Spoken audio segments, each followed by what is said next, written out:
It's another weekly episode of the Beer Fridge podcast. Real beer, real breweries, real opinions. As always, if you've listened to this episode, make sure you subscribe, hit that ding-a-ling to be notified of all the latest episodes. Show your official support by heading to patreon.com/beer fridge podcast. My name is Gavin. I've got my drinking buddies and Callum, Flip Flop Magoo, and Gilroy. Evening, boys.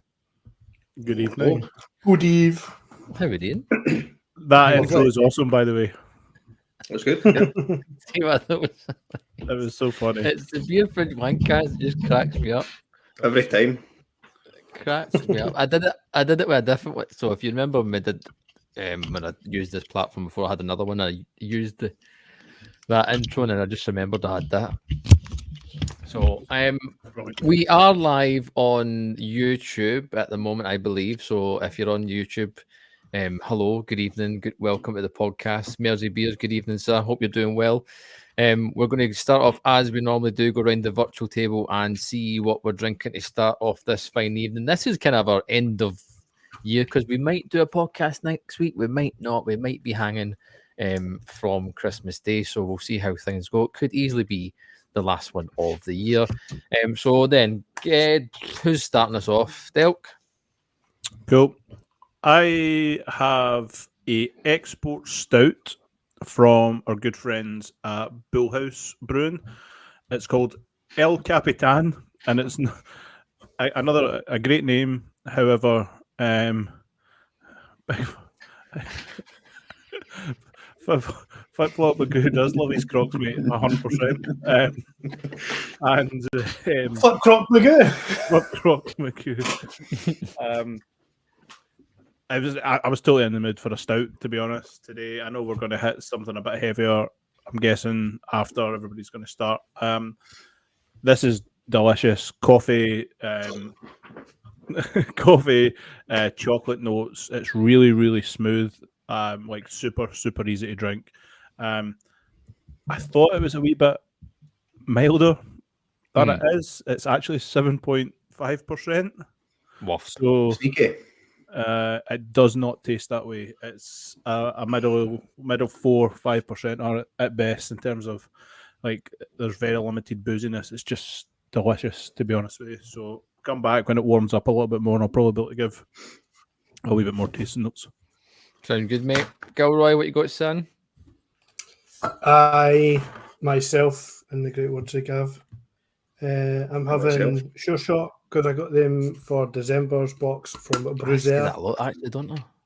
Mm-hmm. I'm having Busy Doing Nothing, which sums me up. It's a pale ale. It's only 3.4%, but it does contain BBC, Citra BBC, that is, before you start. Vic Secret and Mosaic Cryo. And it's the colour. For the BBC. Now that we've got visuals, the colour on it's incredible. It's just smashing. To be fair, that doesn't even do justice to how it looked when you poured it in the can 15 or 20 minutes ago. It's so bright. I was not looking. There you go. Wide screen, oh boy. I can't get my no wide enough. Super wide. It's got bags of flavour in it for only being 3.4%. The body's there to back it up as well. It's got the body of something, I would say maybe 4, maybe even 5%. That's what it kind of comes through as. We know Sure Shot are excellent at kind of pales and IPAs, and this is another example. It's packed full of flavour. I would could sit and happily have 3 or 4 of them, no problem, of a Sunday or something like that, when you're kind of, I suppose, taking it easy, if you like. Perfect starter beer. It's excellent. Really, really good. Props. Sure Shot. Props indeed. Go on then, Cal. I am on Wasted Degrees. That's their seasonal batch Evergreen Amber, 5.5%. Sorry. And this is an annual tradition, I believe, for Wasted Degrees, and it's a spruce brew.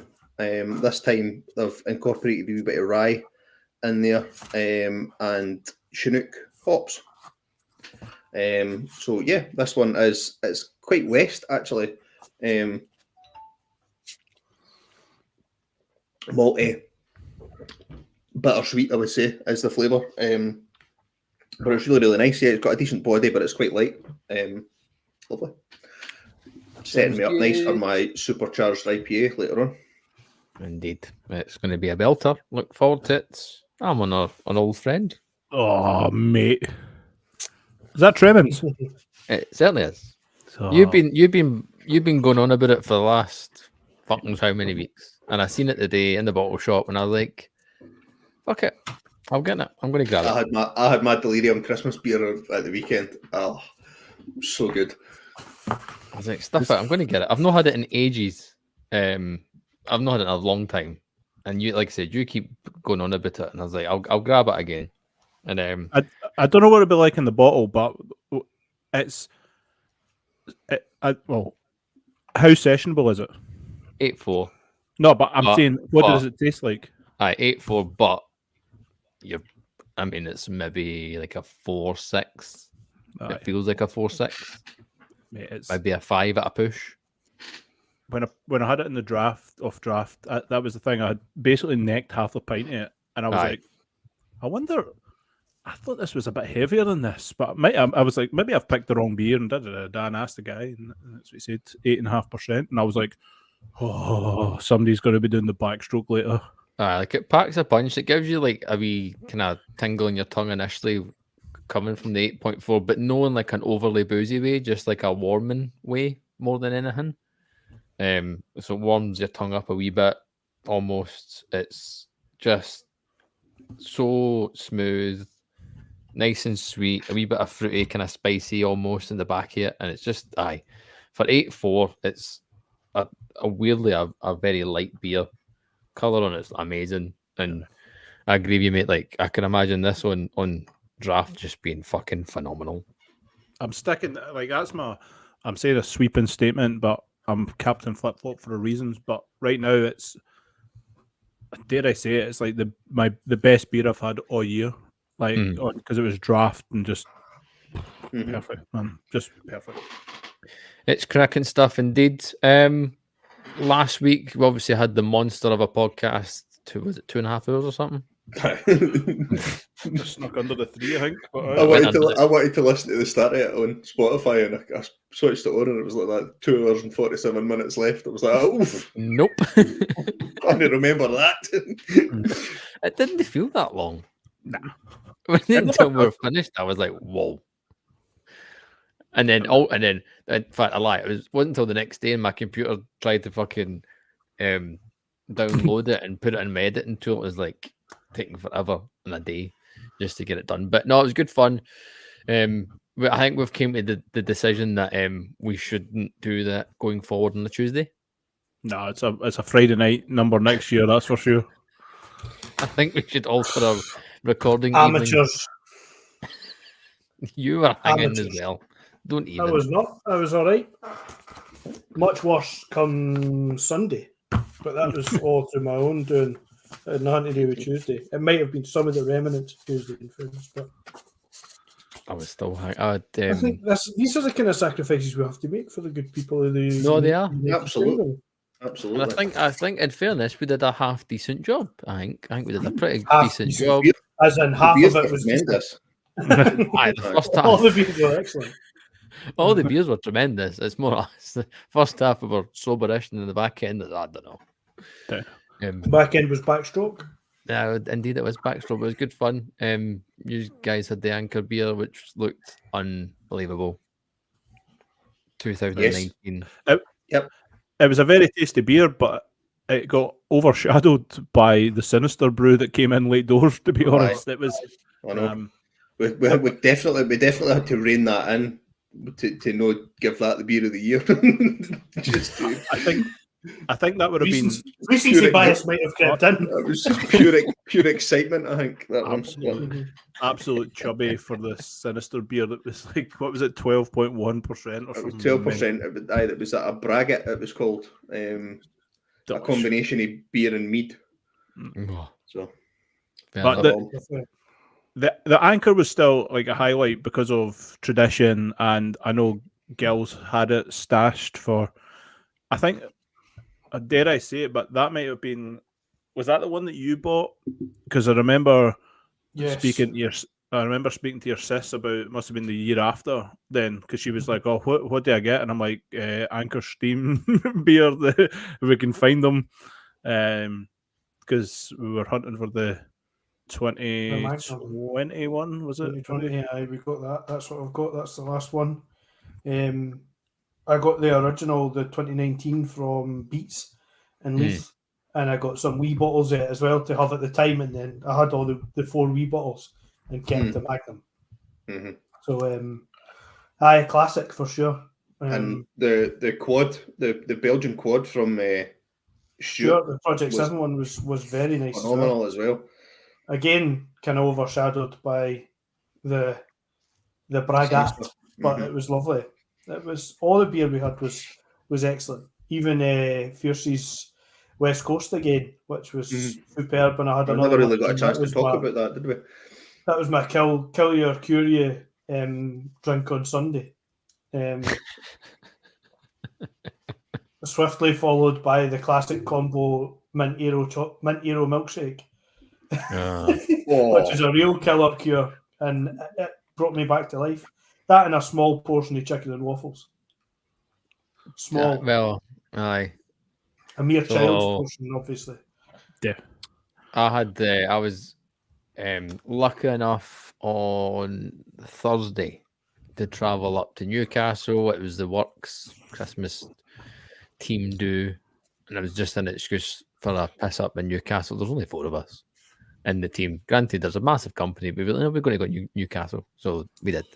And like, Gil, you've been a couple of times in Newcastle, and the craft beer scene in Newcastle is wicked. And I got the chance to go to By the River. That place is fucking tremendous. Cool, by the way, it is cool as fuck. Like, I could quite happily spend the whole day there and no move. Can you imagine when it was like sunny sitting there? Like, I know, and I'm glad I got to go, but bummed at the same time, because we walked in and oh, it's last orders, and I was like, fuck. But I was like, at the same time, like, I'm glad I'm still here, but I would have loved to just spent a couple of hours there just drinking some of the beer. I was talking to the guy. They've stopped the brewing side of things. They said it wasn't profitable, and they've just packed that in completely. And I think so. Gil, in fact, and Mark as well. When you go in, it was the wee thing on the right side was where the brewing was. Yes, the far right hand side was where the brewing was. Aye, so that's now like a coffee house kind of thing. So they're doing coffee and that in there now. So they've got rid of that the brewing bit, and it's now just like coffee and that. But place is still wicked though. Aye, friend of pod Jamie was saying that the bit to the left hand side, as you're looking at it, the bit where the container village used to be is currently taken up, where it's being given or rented it to the bridge works that's ongoing at the moment. So the container village that used to be there with all the street food and everything currently isn't there. They've moved all that out to accommodate the works, because like, you can't really expect to be selling any beer there if the bridge collapses on it, you know what I mean? So probably got to promote fixing the you've got to promote getting the bridge fixed, I think, otherwise it's not going to work. So either they've done all that, so it's gonna, I suppose it's a different place than where it was before, but it's still, I mean, the beer they serve is excellent, it's still got a really good vibe, and it's still in a great location, and it's not the only place. Like, it's, like we've said, there's Wylam, there's umpteen pubs, Town Mouse, everywhere. Poorer for who are they? Who were the Russ and the brewery that disappeared? They had their wee tap room underneath. No, the one that went. Alpha Delta. Alpha Delta. They had a wee tap room underneath the railway. That's what I meant. Archie's was excellent. Hopefully, full circle stays true. That's still there. Although you've just fucking jinxed them massively. That's what I'm saying. If they go into next year, it's fucking on you. I know. But the tap room kind of vibe and craft beer vibe in Newcastle is one that's strong, and there's always places you can always get decent beer, even and just off the precinct and things like that. You've got plenty of places to go. Well, and we went. perhaps equally importantly, you can get a Greg's whenever you like, which is Oh, anywhere that does that, mate. to be an absolute winner. Late doors. Obviously, that like reminds us of when we went to Newcastle for the darts, fucking many moons ago. Must be about 15. Many Greg's ago. Many Gregs ago, and I remember us just like having a Greggasm at the fact that Greg was It open was so good. at like 12 o'clock or 3. I must have been, in fact, later. I must have been at 3 o'clock in the morning. But yeah, Very good stuff. Top I stuff. did a trip down memory lane and did the exact same thing on Thursday night. I had a Greg's at like 12:30, which was hilarious. But like you said, like even places like near St James's Park, near the football stadium, they're wee kind of your old man kind of old man's the wrong word. Your traditional, there you go, traditional kind of pubs and stuff. But you can still get a decent pint. Like I managed to get a Lane Brewing beer out of one of them, and then there was another one that had some craft stuff in it as well. Managed to go to a place called the Head of Steam and Newcastle Tap. There were two other places that I went to. Newcastle Tap was ridiculous. It must have had, I mean, I text you guys, and I think it had about 8 or 10 cask beers, and then it must have been about 16 taps. Everything through there was Fierce there was Phantom stuff, there was what was it? I managed to get my work colleague to pay for a pint of Verdant, and he wasn't too happy about that when he came. he's like £8. I was like, fucking cheers now. But the beer is proper cool, man. Like I didn't get a great chance to kind of explore things just because I was doing it in the one night, but just in that, from St James's Park down to the river to down by the river, there's so many good places, and I only scratched the surface on it, and I want to go again. It's a good it's a good night out city, isn't it? Like as in it's got really good vibe for like as soon as it gets dark, the place kind of comes alive. And, definitely. Like you say, whatever you want to do, there's plenty to go around that isn't like the stag do, hen do, fucking Mong Central, and the you know what I mean though. These places that are for the youngsters, if you like, old bastards like us. Speak for yourself. Fuck you. But it is you're right though, because it's weirdly I actually struggled to find a Wetherspoons or see a Wetherspoons on the night. It wasn't until the next day when I was waiting on my train. I was like, I'll try and get a cheap breakfast, and managed to find a Wetherspoons to get a cheap full breakfast. £6, by the way. I've not had a breakfast out there in years. There's a reason why, because I know what happens. The breakfast is probably the best meal you get out of Spoons. To be fair, so. The only thing that's microwaves the beans, and I think I'm alright with that. I can deal with that. I could deal with that. Mersey Beers, Crown Pasto, and Town Mounts. I'm with you, Mersey Beers. Old man pubs for the win. 100% tradition. Aye. I can't remember the one we went into near Tynecastle, and it was cracking. Tynecastle? St James's Park, excuse me. Tynecastle. What the fuck have I called that? Tynecastle? Because it's on the... Because it's on the Tyne. On the river. And it's proper wee, and everyone's all squashed up, but it's cool though. It's a cool vibe, and you get decent beer. The beer, like I said, the beer was alright. They look after their beer in Newcastle from the places I went to anyway. And I am eyeing up going to Newcastle next year, definitely. Because there's one of the We Beer events there, is there no? Or have I made that up? I think I've made that up. I think you might have made that up. I think I made that up. Yeah, this is good, by the way. Seems to be a theme. Nah, making things up. Pretty much what I do all the time, to be honest. I can just make up this fucking podcast half the time. That's it. Correct. I've moved on. Go on then, sir. And it's Wasted Degrees again, and it's Outlaw. We would never have 1899. guessed your transition was so fucking seamless. We never heard anything at all. Mhm. What even? Sorry. Oh, we So it's- wasted degrees in with. Outlaw 1899 stout. It's 5.5%. funny. I'm just going to. Sorry, Cal. The Carry funny on. thing is, right? He's getting his beer review and what he's drinking, right? That fucking bastard there's writing his Christmas cards. Aye. Is that what one's that? Is that Making a one of the list and checking it thrice. is that one of the proper ones or one of the funny ones?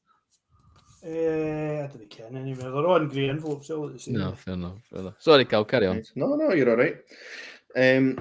This is quite black IPA vibe. Although it's called a stout, 5.5%, but it's hopped with El Duradu.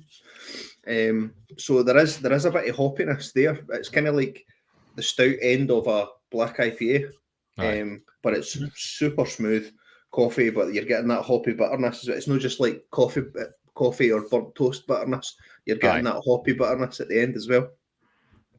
Tremendous, really nice. You wait a minute, wasted degrees. Mate, they were mentioned. Knocking it out of the park. They were mentioned on the fridges as kind of ones. I say ones to watch, but ones that were. I don't want to say honourable mentions, like when we're talking about Brewery of the Year and all that kind of stuff. But like, oh, they were in the bracket, were they? they were, but you've got to admit, so when they hit the bracket, they are. I don't think they were at the level. Gil, this is that's aimed at you, Gil.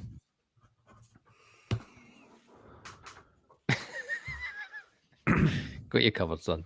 What it is actually what it is. They're not telling you this because we keep trying to keep me down as talent on this podcast. It's actually fan correspondence I'm filling in. He's autographs. doing your fan letters. Many autographs. You've got to write back dedicated fan correspondence. That's the one thing you've got to foster if you're going to succeed as a digital content behemoth. What you didn't see bespoke correspondence. He's putting them on envelopes just now, but what you didn't see before was the rolling the ink on the old nipple and impressions on all the cards there for all his loyal fans. With a link to the OnlyFans included. No. Oh dear. It's actually a cross between risky content and mukbang. It's called Only Rolls. Could be me eating with my t-shirt off. You don't know. That's the dice. That's the dice that you roll. And speaking about rolling dice, I think I did this with my bruiser box for this month for December. No. You went sure shot. I went with Pentrich. Proponents of the big beer, you know, it's and what I was kind of expecting, given it was December and stuff, I was kind of expecting, you know, half a dozen behemoth stouts and, you know, 12% hazelnut chocolate latte, fucking whatever. But I was pleasantly surprised at the variation and beers. You know, several IPAs, a double IPA. I think only one stout. And a black IPA, which I had. It was just drinking this tonight kind of reminded me. But the one I had it on Saturday night, and oh my days, what a beer! I'll get the name just now. I've nearly panned my bruiser box already. I think I've got 2 beers left. I got the I got the bruiser birthday beer box thing. And in fairness, like they've all been pretty decent. Any standouts? Any proper? The one that's made me go, yes, that's fucking good shit right there. Is the Lunar Liquid, Gravity Well and Baron, 8% double IPA. Funnily enough, there's 3 dippers. So there's that one, and then there's the 32 Monkeys in Space, which is again another 8% dipper. In fact, this was really good as well. Full Circle, Missing Link. And then the last dipper is the Asteroid Theory. Again, another dipper, 8%, Neon Raptor and Drop Project. That was the one. That one was a wee bit funny. There wasn't nothing wrong with it. I would need to get the tasting notes. they've used something a wee bit different, which made it different. Funny that, isn't it? Which I wasn't sure whether I liked it or not, but aye, decent box. You find your notes, Cal? Yes, it's called Seek the Boneyard. Nice. And it's I'll show it there. Yeah. Seek the Boneyard. I think Pentrich's cans are always a wee free ad for the big swallow there. Yeah, Pentrich's cans are always it's that kind of simple stuff. Aye. They have because they've changed some of their cans, haven't they? 183 cans. I have to be honest, Mersey beers. I've had this is my second Pentrich box, and I haven't had an oxidized can, as you put it, yet. So fingers crossed, I don't have any in this one. Hope so. Have they changed some of their cans? Have they got like some Yes. artwork and stuff on it now? Have they? Yes, they have. I'm sure I've seen it. I Some wasn't of them, really sure if I liked it or not. see, I wasn't sure whether it was just like the seasonal ones, but I quite liked it. Yeah, there's most. In fact, it was, what was it? 8 cans I got, and 5 of them were the kind of new style. So that's there we go. I did this again. That's it there. Woohoo! It was the fact it was the big dog and all that on it and stuff, and I was a bit like, I quite like the simplicity of it beforehand. But if it is just specials or whatever, then that makes sense. So. Yeah, but that shows you the range of styles. So I've got hoppy red ale, black IPA, pale ale, an export India porter, breakfast stout, a dunkel, a double IPA, and an India pale ale. So, yeah, I've always kind of thought of Pentrich as kind of a one-trick pony with their big, statement beers like Tippas and Imperial Stouts and stuff. So it's good to get a range of styles. Hoping not to get any oxidized cans. Now that we've had that comment. I'm going to run and get the beer that I'm guessing we're going to. You go and grab that, because I've before the podcast, I was looking at a couple of things, some funny bits and things to talk about, and whatnot, and I stumbled across funny beer reviews. Oh, nice. I don't know if I should do this one, but I'm going to do it anyway. There's a strong chance I'll get a look of you should delete this, Gavin, but I'm going to go for it. This one is Victory Whirlwind Wit Beer. Victory Whirlwind. Whirlwind Wit Beer. Whirlwind, sorry. Whirlwind Wit Beer. Granted, there's a strong chance this is from a brewery in America because it came from a .com website. Anyway, it says V is for victory, V is for vagina, V is for Victory Whirlwind. Fucking hell. Oh no, we're not finished. Oh no, you know what? That'll do on that one. Right, okay. Because if that you need to send it to the group, and so that we can appreciate it. Are they brutal, are they? Is this cancel material? Is it? No. Yeah. Aye. If you have to go then aye, it's definitely 100%. There's another comment that said, so this is in regards to Coors Light, so it is from an American website in this one. What does sex in a canoe and Coors Light have in common? They're both fucking near water. Oh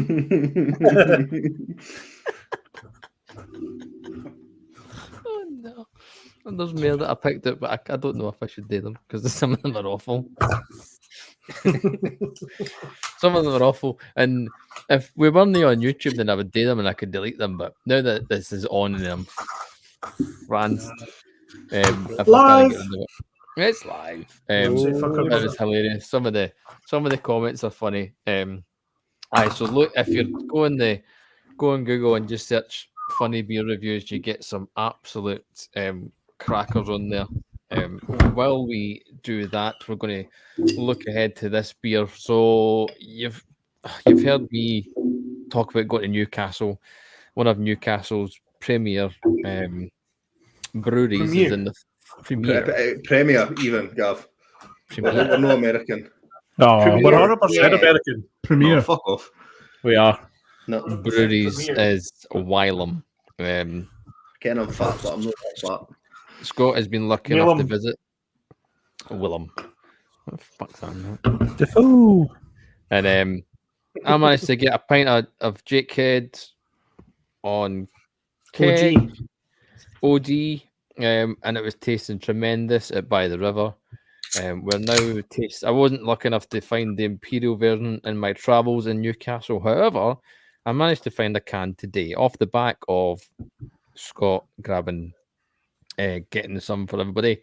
I was like, Christ, I can't be the one left out here. So managed to grab one. With all four of us have grabbed a can of this Imperial Jakehead, excuse me. What a at can. 10%. What a can. Gold. Love it. 10th anniversary special edition. This is the can I am 100% keeping because it is cool as fuck. Who's had the first swig? It looks like yourself, Delk. Will I take wanky Instagram pictures? Oh, Somebody's got to keep on top of the Wankstagram. It was absolutely superb on draft. You've already tried that, you Christ, of course. The guys at the Wee Vault managed to get their hands on, or were kindly given, a keg of it to sell at their tap room just off Haymarket in Edinburgh. The cupboard, as I call it when I'm walking past. But it's perfectly functional. That was the first time I'd actually been in it for a drink. I'd been in to look at cans before, and it was always too busy. So somebody particular as slender as I am has difficulty when people are sitting all the way along the side plus anoraks, and then me trying to look at beers. So I've been in there very fleetingly, but I was in there. It was quite quiet, thankfully, on Sunday evening. And they had the Imperial Jakehead on, and I had a third of it, and it was spectacular then. So I can only imagine the can will be just as good.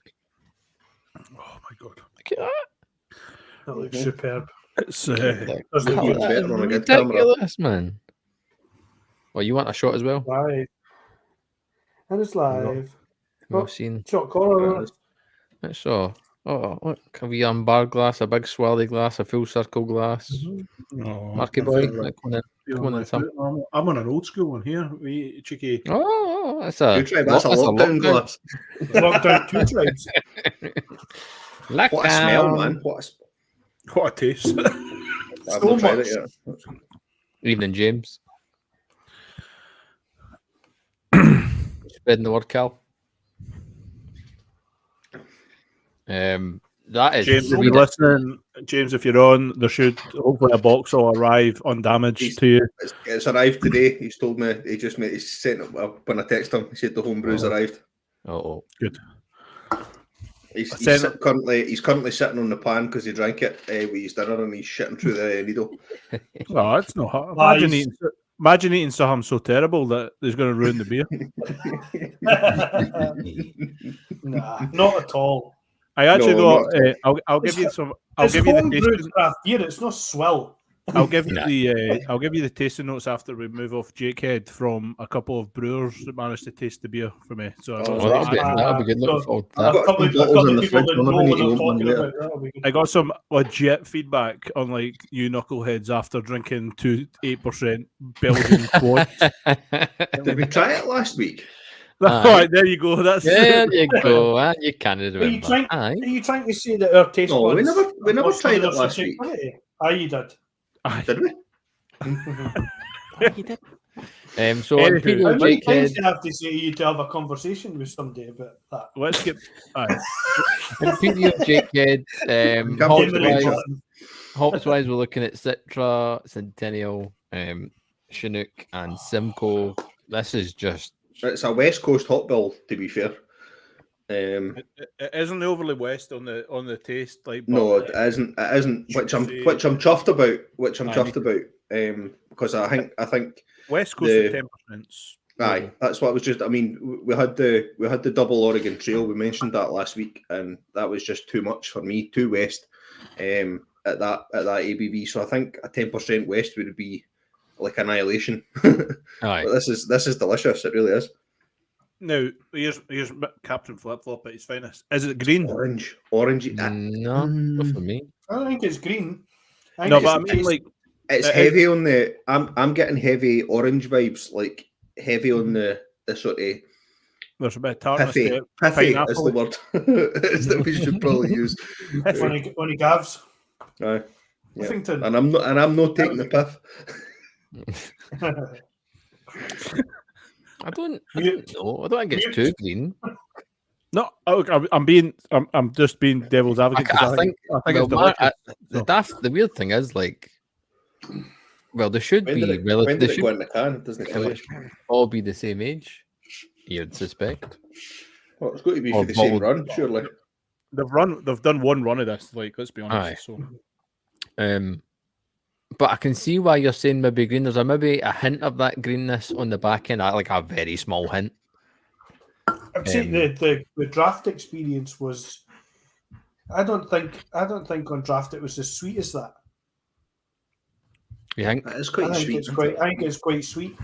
But then again, I'd had in the defence of my taste buds and the beer, the difference between the draft and stuff. I had a cloudy lemonade before that.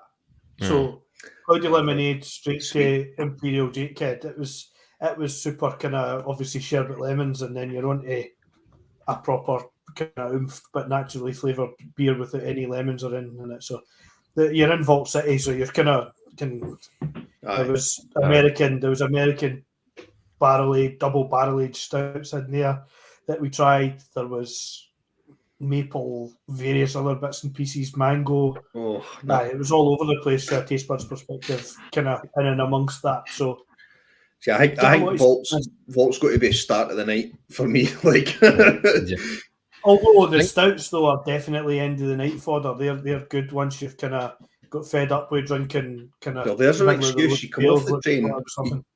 You come off the train. You go to the wee Vault, get some sours and maybe a cloudy lemonade, and then you disappear away into the town, get smashed, and then on the way back to the train, you stop in for a wee maple imperial 12%er. That's what you stop it. Oh, you grab yourself an Imperial Jakehead. If you take your good friend with you, who is can't see past and was drinking when we met at 12, was in Fierce drinking was it 13, 14, 15 maybe % kind of double barrel aged bourbon thing, a third of, and I'm like, you are half your heat. But so taking somebody with you who can't go past a stout without trying it means you also get to try it. So it's not bad. It was really good. But Imperial Jakehead, because we're all tasting it, we should give it the full beans. I think it's excellent. I think it's lovely. An Imperial version of a beer done properly that could have went so wrong, given how much prestige a beer like Jakehead has, and it's kind of in the pantheon, if you like, of beers. In terms of a core range beer, it's capable of winning. Going back to our sober conversation for last week, ish. That's a core beer that isn't really a core beer, if you like. It could win things. Is that for you? Is like. So off you saying that, in my head I'm like putty, alligator tugboat, this, like that kind of sits in that bracket. I would put it in that kind of level of, this is an Imperial version of something. Like if I was to compare it to putty, I would say this is a better run at making an Imperial version of an already excellent beer. Yeah, I mean, I think the putty one it disappointed me to start with, but it was one of those that I was glad that I got 4 cans, because that improved massively the longer it was in the can.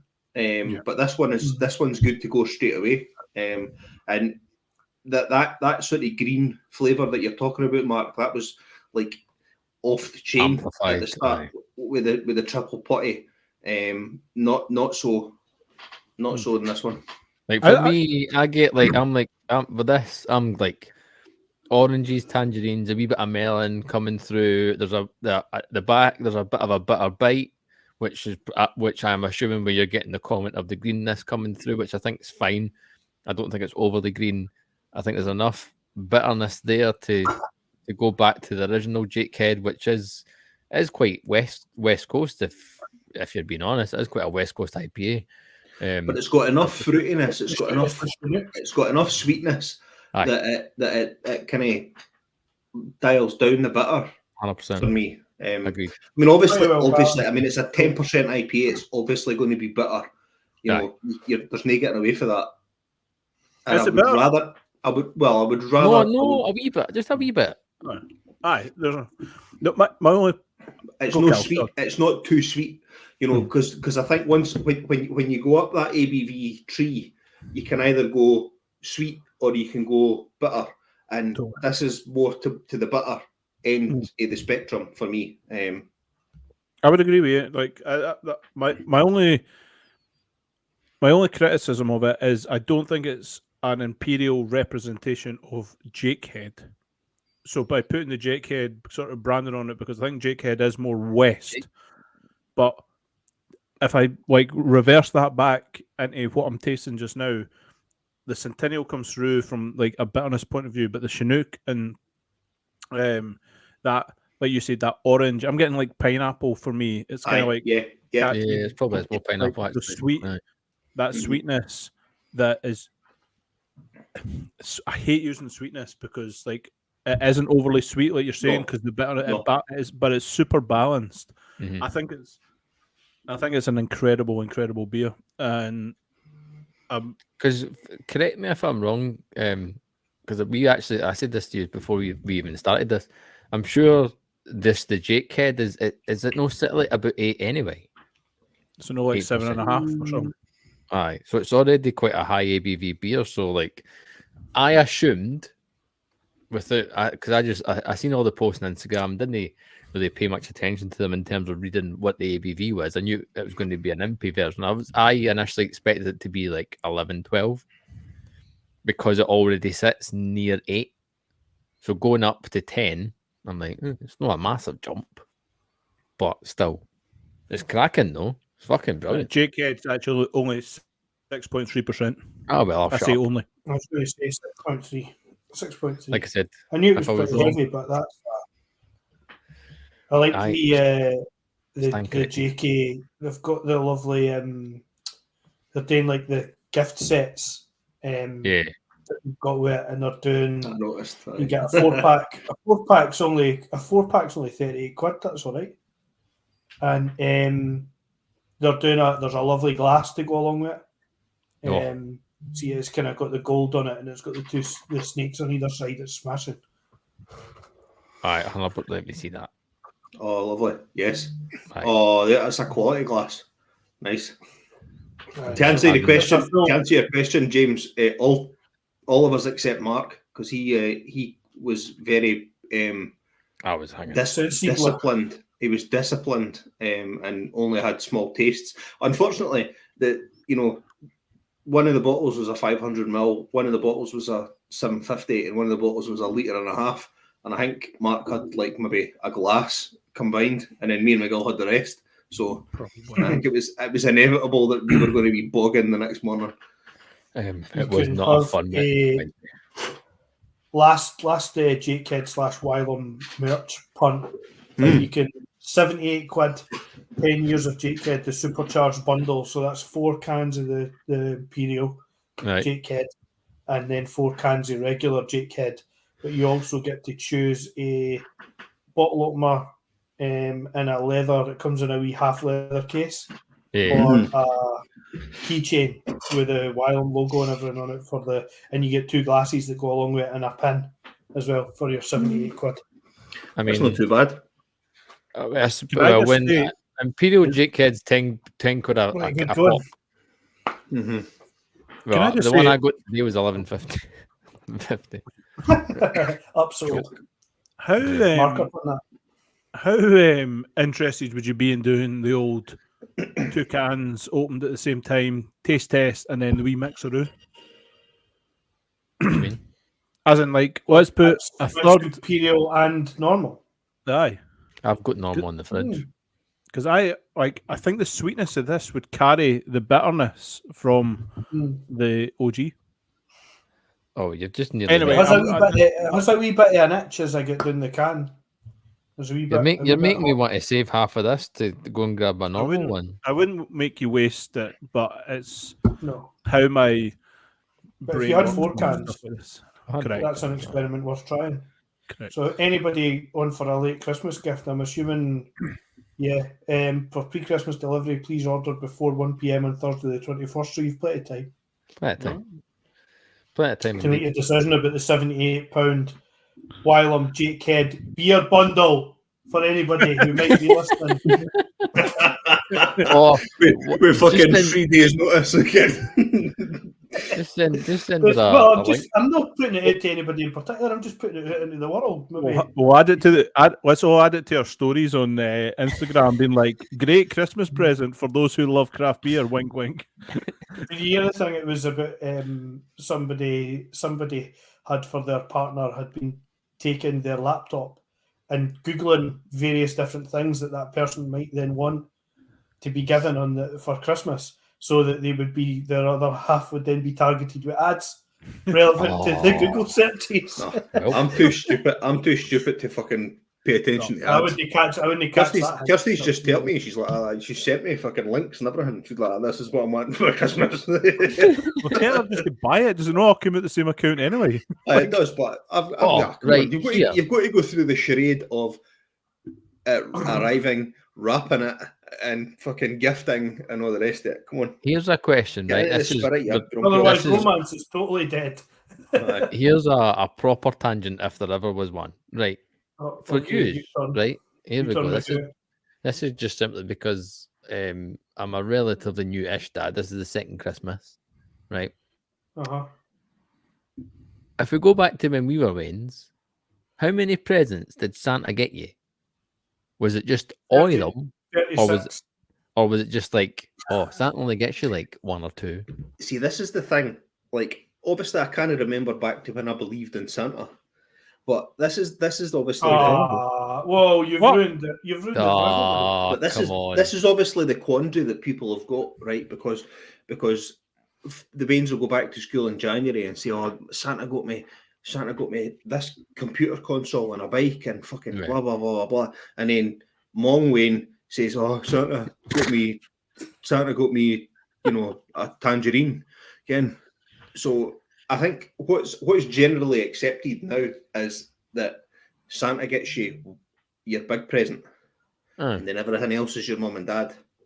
Right. Okay. Is that the rules? Is that been? Well, that's new. That's new to me. My understanding back when Santa was bringing me stuff until last year, you mean? Was that because Santa gave me until Blair showed up. Santa just gave you everything. Like, that was my understanding. So, like, that's how I would have took it as well. She's probably Mark. Me too. She's probably going to watch this because we had this discussion. I would have said stocking. Mine was stocking, mum and dad. Everything else, Santa was involved. So either totally or as a team effort. Well, we've had this discussion, a heated discussion yesterday about that. About how involved Santa is in the Christmas gift. We need wrapping the present. And then I was like, she's like, what one is Santa bringing? I was like, what do you mean, what one? I was like, they're all. What do you mean, they're all? They're all? No. Santa only brings one. I was like, fuck no. Santa only brings one. What's he coming out of the chimney for one for? Just Amazon for one.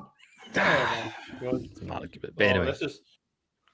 Having just watched the Santa Claus, I can say that according to the Santa Claus, which is the history, we'll put it that way, that it's everything. The sacks thank you. Oh, and me. The sacks fall and refills itself. Exactly. Yeah, I 100% agree. But in this snowflake age, it's why does a family like mine that can maybe afford to give my kids a fair amount of Christmas presents, or that was cans, or a family that's super wealthy that can fucking give them Give them everything, the or world. a family that's still got an awful lot that can only give a few. Yeah. Why does Santa discriminate? That's the Aye. argument. Well, that's fair enough. That's fair enough. So fuck it, it's only one. We've changed our mind. It's only one. Changed the mind. Aye. We're I trapped. just got told. I got told. James is saying Well, obviously, he's you all can half put up any argument. been sent to the beer shop and got James a wee bundle. Looking forward to getting his hands on that, and it's a good segue, incidentally. And I'm glad you brought that up, James, my friend, because talking about bottle shops, it was a thing I wanted to bring up because we go around a couple of them throughout the year, and put our money into these places. I thought, because we never did it last week, and I thought it was a good chance for us to shout out some local bottle shops because, in fairness, it's fucking tough going. Oh, why? It is tough going. If I take the example of the wee beer shop, for example, they put a post up, I think about a month ago or 2 months ago, going, look, we're no shutting, but we need ideas of what you guys want and how we can help and blah blah blah with whether it be deliveries or whatever it may be. Like, send us your suggestions, and then if we can make some of them work and it is a viable option and a good revenue stream, then we'll do it. So they're always looking for something different to do and just to get sales through the door because it is a tough it's a tough gig. And one of my favourites is already down the pan in the form of Bottle Grove. Greg, who used to run that, he's now on the other thing. I think he's doing gardening now. Like Christ. It just shows you that it's a tough gig. So I thought we could spend a couple of minutes shouting out some of our favourites. I think it's worthwhile considering, like I said, it's tough going. Yeah, I mean, I completely agree. It's a hard gig, particularly after COVID, with how obviously all the breweries had to adapt and have an online presence during COVID, or they would have died. And everybody's continued that moving forward. And as somebody that doesn't live close to a bottle shop, I'm still working from home, so it's not, I'm not walking past bottle shops like I used to be on my way to and from work. So the idea of maybe once a month or once every couple of months going in and spending 30 or 40 quid in a bottle shop, I've got Bruiser now. Yeah. So I've got this. So I totally appreciate how hard it is for bottle shops. But yeah, let's shout some out. Gil, come on. Well, I'm gonna be sorry, Gil. I'm just jumping. No, you go first. You mentioned the wee bottle shop, so Niall on that is obviously a big supporter. I still listen, so hopefully I'll catch this one up too, and appreciate the shout. But when I've spoken to him before, the tricky thing is it's keeping on top of the curve. Let's be honest. We've spoken about this before, and we're all going to hit a few different ones in terms of shouting at the shops. But us, the craft beer wanks in us, like, we buy beer based on either trend or style. Let's be honest. Whatever's fresh, whatever's new, we jump in, we buy. Freshness is the key for me. And that's a long time ago. That's what I learned to do when I went into a bottle shop, was say, what's fresh? What have you got that's new? And then I'll make my decision from that, as opposed to just fucking searching the old shit that's on the shelves. But that in itself's an issue because as a bottle shop owner, you've got to say to yourself, like, well, what am I going to buy? Because you've got to buy all this shit. Yeah. And you've got to buy all this shit for the brewery and hope that it sells. And then if it doesn't sell, you're selling at a loss. You've got to put it in your discount bin, or you've got to, put it on Facebook and say, I've got this at fucking half price or whatever, and it's a nightmare. What I know Niall does really well is that he's got really good relationships with the local breweries. So he ties in with Phil and that at Simple Things, and Dan and James and that at Overtone, and whoever it is, like that. He's getting the stuff ready to rock. And then one thing he does really well, and he's suckered me in a few times, is here's what I've got coming, or here's what's just landed, and I really appreciate that. Obviously, but that's Facebook, it's marketing, that's his time and all the rest of it that goes down. So he does a really good job. The other one, What was that? The emails he sends are really good. I would say Brilliant. it's up there with some of the best food bottle shops. I would say him, and I think I'm in pretty decent company here to say that him and the House of Trembling Madness have got probably the best and most educational and enticing emails on what's available and what's coming up. He does a really good job with that stuff. I really like reading take out a wee wander through the emails that come through every week to see what's happening. Also, while we're talking Obviously, about this it as takes a lot well, of time over them as well. if you are watching live, in the comments, let us know what your favourite bottle shops are as well, because there might be a couple that we missed while we're talking about them. I want to make sure we're covered. We've already had a shout out for Red Carpet Colin, the Caledonian craft beer merchant. So, what a guy though, Colin. But you better get hoovering it for the next. Exactly. Yeah. We'll be there. We'll be there early next year. We're going to have our James is going to be in tow as well. So, lovely. Yeah, we're going to have a great day. But I mean, obviously, us being in the Central Belt, it's either Edinburgh or Glasgow, which is why the Caledonian Craft Beer Merchants good being in Dunfermline, kind of a bit out of the road. But yeah, so Edinburgh for me, it's High Spirits. I like the High Spirits.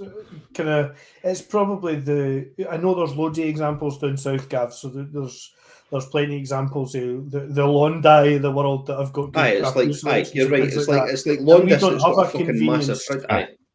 We don't have a convenience store that offers the selection of craft beer that High Spirits does. And it's no hassle. You can go in there and just pick what you like, like you're in a shop.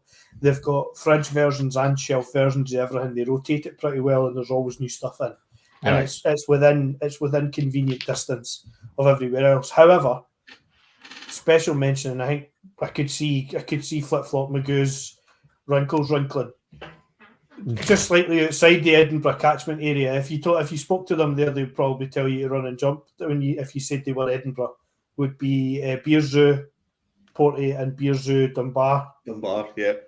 Beer Zoo is excellent. I've never had a bad experience in Beer Zoo either. So if you're in that kind of always area, happy to chat. Always happy to talk about what's new and what's fresh and what's coming in. Indeed, I've been down there. They have a lovely dusty. They have a lovely dusty special bottles section as well in Beer Zoo, which is excellent for those that like an aged ale every now and again. There's always some cool fancy stuff in their repertoire. They always do a really good job at buying up some of that stuff, and it's there if you're looking for something a bit special. Mark, you're obviously going to these places pretty much daily. Because you're an alcoholic. Because you're an alky. He's a rich alky. He can go to a bottle shop every day and buy tippers. You're always popping your head into these places. Like, speaking of, this is getting better as it warms up. It's fucking big. Where the plate? Like, what other places should we north of the border? Ones that obviously I'll look after Edinburgh, but I'm going to shout a couple of Glasgows as we go through here as well. So Edinburgh wise, like a few that have jumped out, the Beer Hive down towards Stockbridge. The guys in there, I've got the Scottish selection of beers like unreal, so I would highly recommend. Obviously, Gilroy, you mentioned Beats all the time, so if you're down that way in Leith, but if you're in Leith, Cornelius beer shop, bottle shop is just as well stocked as well as the Leith bottle shop. I would highly recommend those two as well. If you're a wee bit closer to town, on Thistle Street, there's a cheeky wee bottle shop across from like Fisher's and whatever that wee place is called Bon Vivant, which is a really small Bon Vivant. And their Scottish selection, they've tended to got loads of camper and Cabervan and Pilot and stuff like that, rock and roll. So, loads of good stuff. So I would highly recommend them. Obviously, I'm trying to obviously I spend more time in Edinburgh because I cover the East Coast. If you're in Dundee, Discover Beer. I would highly recommend Discover Beer. If you know Ian, it used to rock with 71 and stuff. He always recommends when I've been up in Dundee. It's literally down the road from a client of mine, so it's a really easy wander in. And they've got loads of I stuff. I literally could not be a beer salesperson because doing the job that I do now, starting about die. London and whatnot, anytime I go past a bottle shop, I'm in. Yeah, I'm in and I'm spending like 20, 30 quid and I'm like, yep. And I come back and I've spent my money and I've fucking earned the day. What's the one in thing is- Pitlochry? Is that the Drinkmonger? Drinkmonger there. There's also Drinkmonger in. There's Royal Mail Whiskies, which is the name in Edinburgh. There's also a Drinkmonger in Broadsfield Place. There is the original for me anyway, because I used to work in the south side. Is Great Grog. The grog shop is tremendous. Their festival things and the tasting sessions that they do are always well sought after. There's obviously if you're doing the Salt Horse. I know that it's bottle shop but it's bottle shops as well stocked, if not better stocked than the bar is. It's got a bar. It's So got a bar as well, but the so you Salt can Horse drink is it in house, which makes it nice. Do both. It's very good. And then Glasgow, because I know you're going to go back to Glasgow again, is the growler that grunts. Of course. And Red Zone on a Sunday. Oh, right. So if you're going to go in there and sit in Red Zone on a Sunday is spectacular. Go and grab a few beers, and I now have potentially a contact that's through there at Università, which I might tap up for a grunt and growler Sunday, and a couch, a couch to pass it on afterwards, because I'd love to go through there and do the Red Zone Sunday through at the grunt and growler would be spectacular. The only problem is that James. The only problem is that he's a Bears fan, which is a bit. No, that's fine. That's not a problem. That can be overcome. Because anyone's going to be better than the Eagles. At the moment, yeah. James, good night, mate. Cheers, man. Merry Christmas to you, my friend, as well. See you on Hogmanay. Right, exactly. Good lad. I'm looking forward to driving for the Great Swally, because that would be good, eh? 100% drives everywhere else. You may as well drive us to and from the Great Swally, no? What he's proposed now that he's went away, I can say this. But what he's proposed is that we go to his, and then his fabulous wife, his fabulous wife will drive us to the Big Swally, and then pick us up at the end to the Great Swally, and pick us up at the end and take us home. Well, I'll tell you what, I'm now coming. Well. Obviously, I'm going to cover kind of bottle shops in the south. Funny that, seeing as I lived in here. The ones for me that I go to 9 times out of 10. Beerorama. No. Beerorama. Give a shout out to them. Bottle and Jug in Worthing. Buy some beers. I didn't slag your man. Shut the fuck up. Acado. The farm. Acado. The farm's the next one. Middle Farm is up there. Middle Farm is. I'm actually just going to fuck you to half in a minute. Middle Farm. Sorry. They supply purely local Sussex beers. The brewery has to be in Sussex for them to be in there, which is awesome. Granted, the last time was fine. They had a good selection. The last couple of times I've been there, I've been a wee bit disappointed with the selection of beers, but it's getting a better.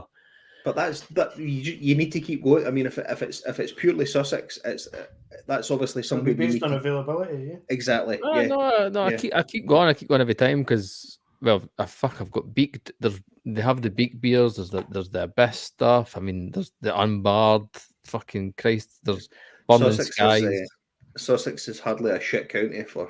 No, it's hard, exactly. So I'm being a bit of a fucking snobby prick, if I'm being completely honest. So Middle Farm, stopped there too many times, coming back home, and then in my travels around London, a couple of places I need to shout out because I just somehow seem to stumble across them. Mother Kelly's, there's a few outlets around London. Specialise in the kernel stuff, and the other one is Clapton Beer. Is again another one that have a couple of outlets staggered across London, and I just purely by accident, I think my sat nav just knows I'm an alky. Yeah, Does it just pop up? Bing, bing, bing, bing, bing. No, it just always takes me past them. I'm like, oh, there's that Clapton Craft again. Oh, I'll just need to go in. I'll just need to go and spend another £5 on the parking.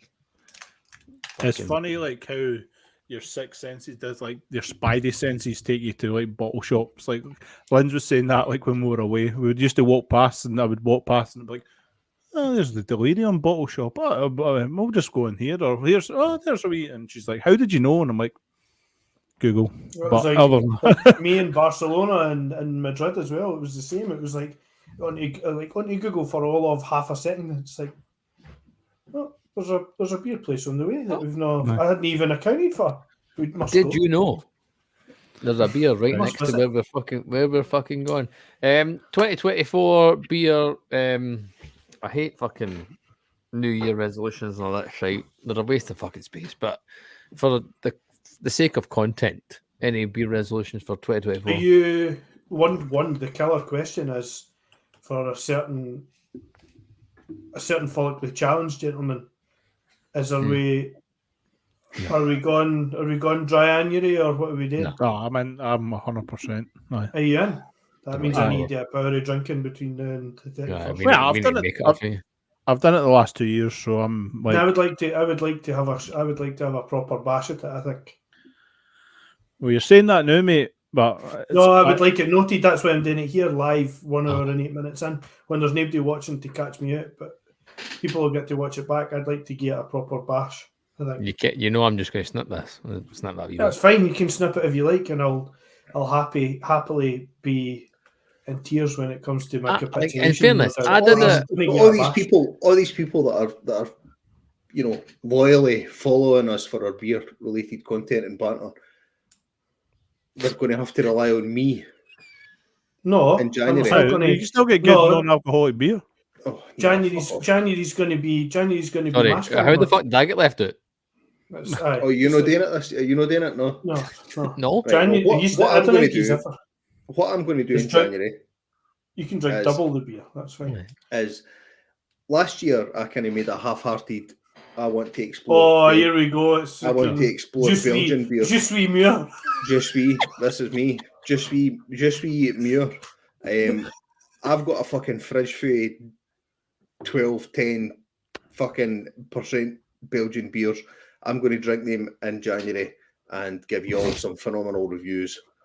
Well, January. They will not last till January, mate. No chance. Oh, they will. 4. Jakey it's going to turn into Jakey January. Jake January. It's I'm going to go. actually January. I'm super excited. I'm super excited about this Winking Monk beer. Ordered it without knowing what it was, and it turns out that it's widely regarded as one of the best beers in the world. So, St Barnabas. Well, we've had 12. We've had some. We've had St Bernard on draft in Prague. Right. Yeah, in Prague, up looking at the government buildings and Up towards the Prague. castle. It was excellent. It was lovely, tremendous. The beer's excellent. You'll enjoy it massively. So, and one for you, Mark. When I went onto the St Barnabas website, there's job vacancies available. So you should. Didn't he? See, the funny thing is, you should flip flop out to Belgium, mate, and see, become anytime, a European correspondent For one ex-monk. One Right. ex-monk. Yeah, he's got the hair for it anytime I anyway. see a beer, anytime I see a beer, job See, I wasn't on going to go there. I'd already pulled a follically challenged Unreal. line, and that was going to be it. that was the one. Well, I'm Fly not up ducks touching. and I'm not touching any job opportunities chat via this podcast. That's a no go. But I'm going to touch While the recording. I'm going to touch the dry January thing. I don't know, like. I understand why. must be an absolute scoosh for you by now, is it not? No, it's really not. The first, especially when you've got your like works night out and that planned on like the 9th or the 10th or whatever it is of January, that'll be fun. But How the fuck you imagine that? I'll just go and drink fucking mash gang. You know what I mean, like it's a biggie. You must have to. You I must never- have to suspend surely for your worst night out. No, I usually do. like I never start in the first because, like, let's be honest, you're drinking into Hogmanay and over and that in the first you drink. So I usually tend to start the 2nd or the 3rd, and then go into the 2nd or the 3rd of Feb. But it's not a scoosh. However, I always the first time I done it, I felt like I needed to do it, and I've said this like when we've recorded before. Yeah, you like, were getting some severe pressure. it was like on myself, as in like it was a challenge. I'm But you took a smidgen of something and a smidgen of a challenge, and you turned it into aye. a mountain, a hill you had to die on. I gave it a go 2 years ago, and I got like 3 weeks in, and I was like, "Fuck this." It was good. It was like I felt better, but I was like, See, like it's more of a. It turns mental. Like I do, 100%. It's 1,000,000% mental. I do end up, especially like a Friday night is hard. A Saturday night's hard. The Tuesday, like when we're recording, other than use knobs like taking the piss out it, like the. Never. Sorry. Quite rightly taking the piss out it. Incorrect. You know, because I've got to admit though, like it's got to the stage now where when we done it the first time, like what was that, 3 years ago, 2, 3, it must have been 3 years ago.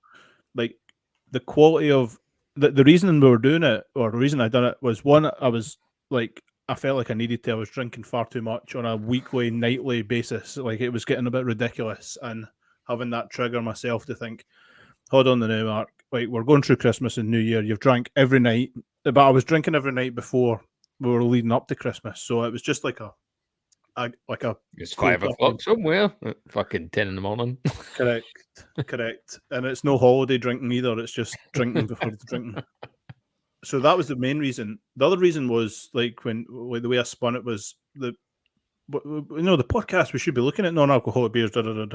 Yeah, the quality was really poor. Whereas last year when I done it, I wasn't stopping. I wasn't doing it for the sake of I felt like I needed to stop drinking alcohol. I was doing it for like just it's a bit of a challenge and all the rest of it. But the quality of the non-alcoholic beer has got to the level now. Like the funny thing is, stuff I had last year was like I was as if I was drinking. I had an Imperial Stout with you boys last year in January. Exactly. Like see the I don't know if you've seen it. I think they announced or they showed what the mash gang box was going to be for January and I've already got it loaded in, and it looks. No being funny, it actually looks decent. I think that's like 10 or 12 beers. The problem is that for us, we're in the second fucking run in Bruiser, so you know it's only arriving in the 19th, 20th of January. So which is, but I say this to Linz, I think it's perfect because see the first 2 weeks you're not bothered if you can tough it out, right? Okay, you're fine. It's when it gets near the end of the month and you're thinking, I've actually done all right here. You know what? A wee beer could be because I went through cases of the Budweiser Zero the first time we done it, right? Yeah. And let's be honest, it's fizzy water, right? But it honestly, but it tasted like Budweiser. That's what I kept coming back to. It's the same. It tastes the same. So I felt like I wasn't losing anything. I was still having a beer, but I might get a go. No. Why don't you do it too, Cal? Stop being fuck off. Stop being a pussy. He's half talking me in it. Why do I need to stop being up? I only drink. So it's all right for you to take the piss at me for doing it, but I can't take the piss at you for not doing it. Oh, you can take the piss at me for not doing it if you want. All right, cool. Well, why wouldn't you do it? I'm purely looking at it because I enjoy drinking beer. For a gut perspective. But you can drink non-alcoholic beer. That's good. But non-alcoholic beer is pish water. Not all of it. No, it is, and it's no good enough for me to want to spend £3.50 or £4 a can on non-alcoholic beer. Gil, finish what you're going to say because I think Sprite instead. I think I'm jumping on the same wagon as you. What you're saying there? It's purely waistline related. Because I'm getting ready to burst out. I'm in pretty much fully elasticated now, and that's a problem. I mean, my belt screams at me every time I come home at night. What the fuck are you doing? It's basically trying to. It's like flood prevention. Flood I have the odd. It's no longer a muffin. It's the full breed. It's a full That's it. breed. It's the full bakery, It's the mate. full loaf. It's me. Indeed. Aye. I'm awful. I'm the So same. that's but what I'm trying to it's- do. Try to do that and do a wee bit better. If I can kick things off properly, then I can try and maintain some sort of semblance of moderation through the remainder of the year. I think. Or that Aye. seems to A question be to what you other people three. can do. A question to you three. On a Monday, or a Wednesday, or a Thursday, or a Friday, or a Sunday, do you guys of an afternoon / evening finish your work, come home? Do you crack open a beer? 1,000,000%. Not as much as I used to, but you're No. probably It tends to be a other wine, drinks. or a wine scot, or a gin and tonic, or It tends to be other things other than beer. But Right. Sunday's brutal. A murder for having beer on a Sunday. I don't do that. You know, I have a drink on a Saturday night, and the catalyst behind that is Kirsty doesn't really drink that much, and you know, sitting with your partner watching the telly on a Saturday night or whatever night, and you're fucking and they're sitting no drinking. It's like, you know. So I have a drink on a Saturday night if Kirsty's having a drink, and then I have a drink with you guys on a Tuesday. I didn't drink any other days out of the enough. week. That's fair enough. So, I mean, I enjoy my Tuesday night with you guys, have a few beers, and then on a Saturday night, maybe if we're watching something on the telly or whatever, Kirsten and I'll have a beer, a drink, and or if there's something on, if there's an event, if we're going to a party or whatever, obviously we'll have, but I don't drink daily, so I don't feel the need to curtail. And I'm in the same boat as you, Miguel. Like come January, I'm going to start hitting the exercise train and try and lose a bit of temper. I probably drink daily. I'll finish work and have a beer or two, and I'm like, I'm that. Hence why I'm like, God, I should maybe just for a month just no do it. Last week, my liver took an absolute fucking doing.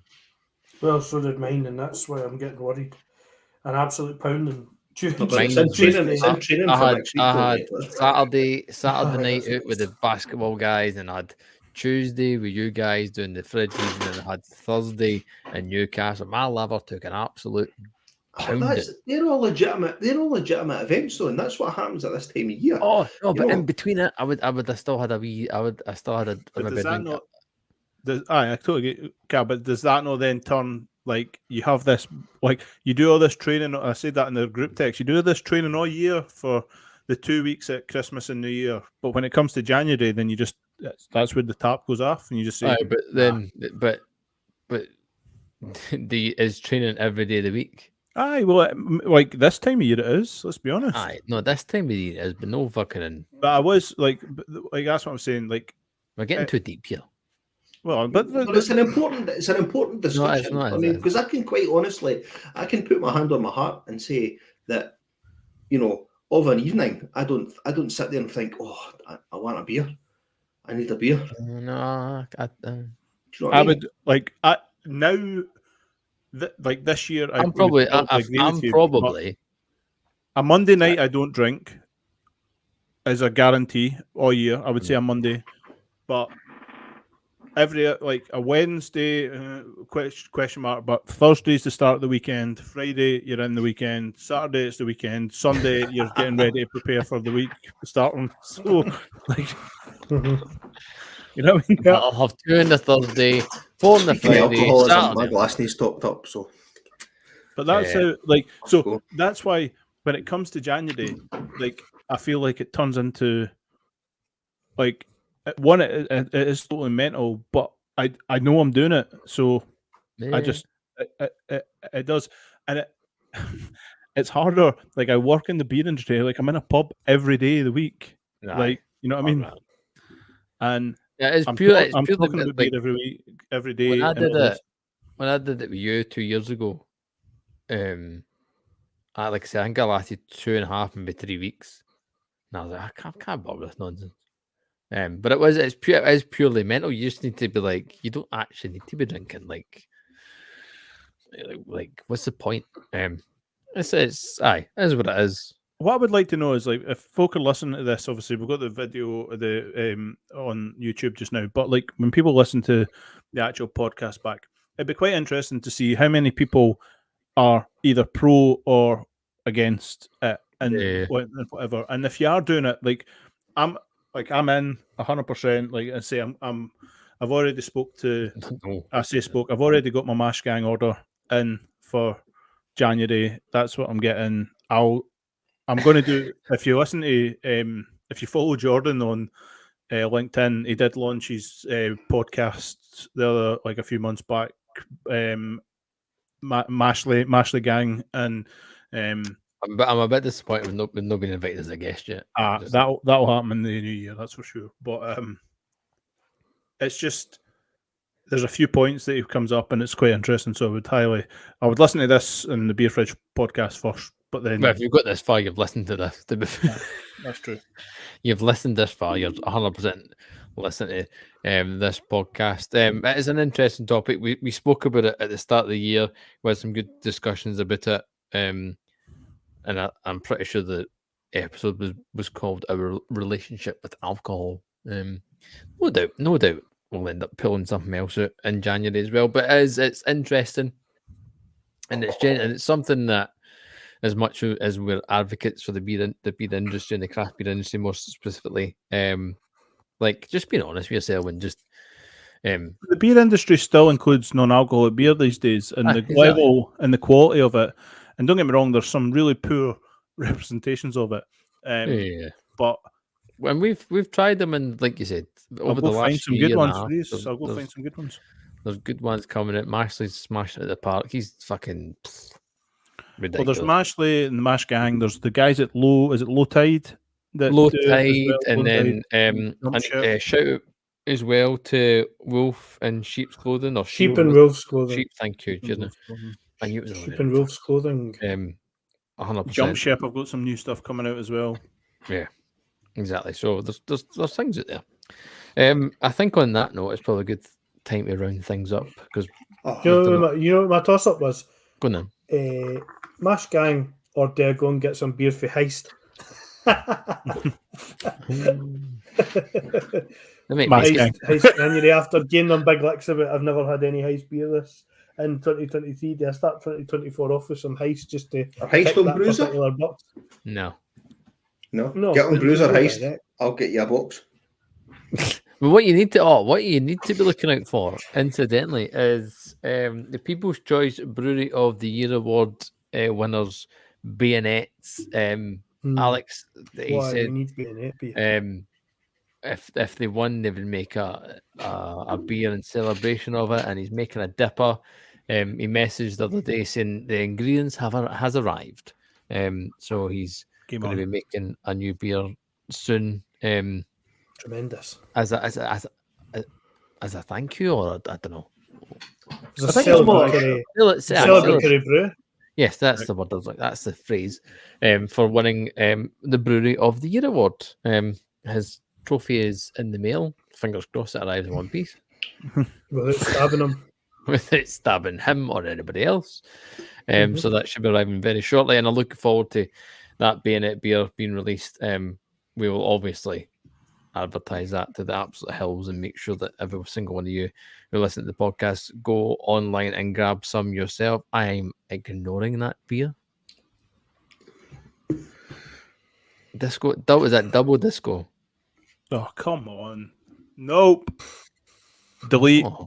Camera it is. I went down the stairs. Oh, I went down the stairs. I'd get a can of shite. No, well, I think to myself, look, I've just enjoyed that Wylam beer at 10%. Why would you? No, but do I really want to get one of my kid beers out? Or drink non-alcohol. If you've got to keep them for Bill January. That's what it's going to be, mate. I've got the inclination. I don't say this very often, but I've got the inclination to start an Instagram account, Bill January. Bill January. What he's saying is he's going to spend the whole of January eating nothing but sprouts.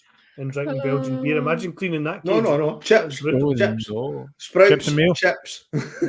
Oh, no. Sprouts, chips and mayo and Belgian beer.